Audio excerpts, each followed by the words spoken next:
نبی پاک علیہ السلام نے جس دنیا کو ہم بہت بڑی دنیا سمجھتے ہیں، حضور نے اس کی مثال کیا دی؟ صحیح مسلم کی حدیث ہے، دیکھیں کتنا کھول کر اور کتنا آسان کر کے رسول پاک ہمیں بات سمجھاتے ہیں۔ دنیا کیا ہے، آخرت کیا ہے، یہ والی زندگی کیا ہے، آخرت کی زندگی کیا، بالکل کھول کر واضح کر کے نبی پاک علیہ السلام فرمانے لگے دنیا اور آخرت کی مثال اس طرح ہے جس طرح دریا بہ رہا ہو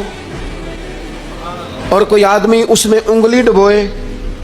جتنا پانی اس کی انگلی کو لگ گیا یہ دنیا ہے، اور جو باقی ٹھاٹھے مارتا دریا پیچھے ہے، سمندر پیچھے ہے، وہ سارا آخرت ہے۔ یہ اتنی سی دنیا ہے، یہ صحیح مسلم میں موجود ہے۔ اتنی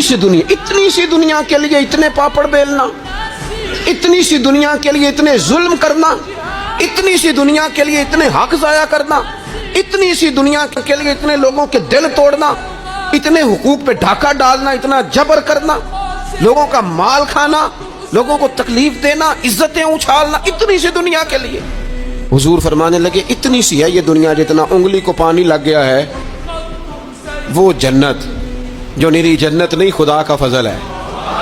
جو اللہ کی عطا ہے اپنے بندوں کے لیے۔ میرے کریم فرمانے لگے اس جنت میں وہ نعمتیں ہیں نہ کسی آنکھ نے دیکھی، نہ کسی کان نے سنی، نہ تمہارے دل پر کبھی خیال ہی گزرا ہوگا کہ ہمارا رب ہمیں یہ عطا فرمانے والا ہے۔